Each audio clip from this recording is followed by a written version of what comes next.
Islam will enter every house. Something we all believe in and we do not have any doubts. That's visionary. That's a powerful mission. It's a sacred struggle. Islam will enter every house. And it is that amazing statement, that mission, that call, that struggle, that duty, and it is that spirit that we see out there.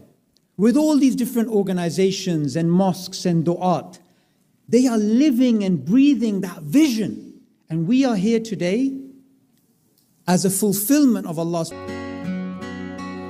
Op 'n berg in die nag lê ons in donker en wag. In die modder en bloed lê ek koud, streepsak en reën kleef teen my. En my huis en my plaas tot kolle verbrand, sodat hulle ons kan vang.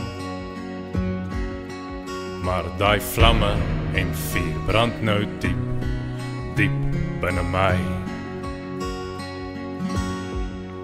Delarai, sal jy die boere kom lei? Delarai, generaal, soos een man sal ons om jou val. Generaal, Delarai, oor die kakies wat lag, 'n handjie van ons teen 'n hele groot mag. En die kranse lê hier teen ons rug, hulle dink dis verby.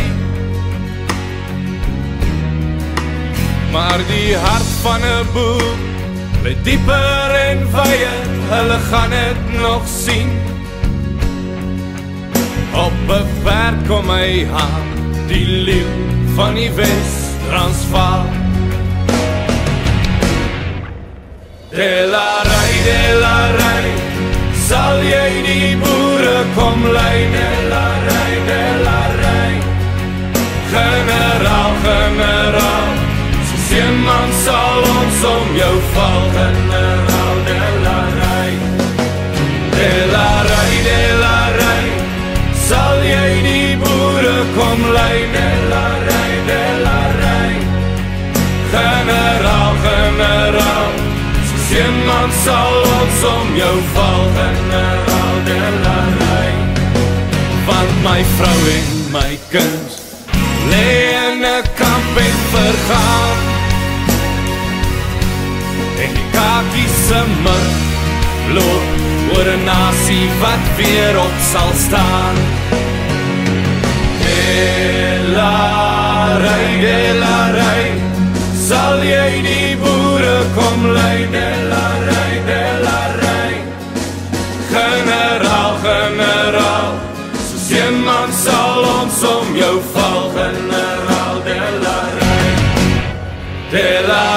Delarai, sal jy die boere kom lei? Delarai, generaal, soos een man sal ons om jou val.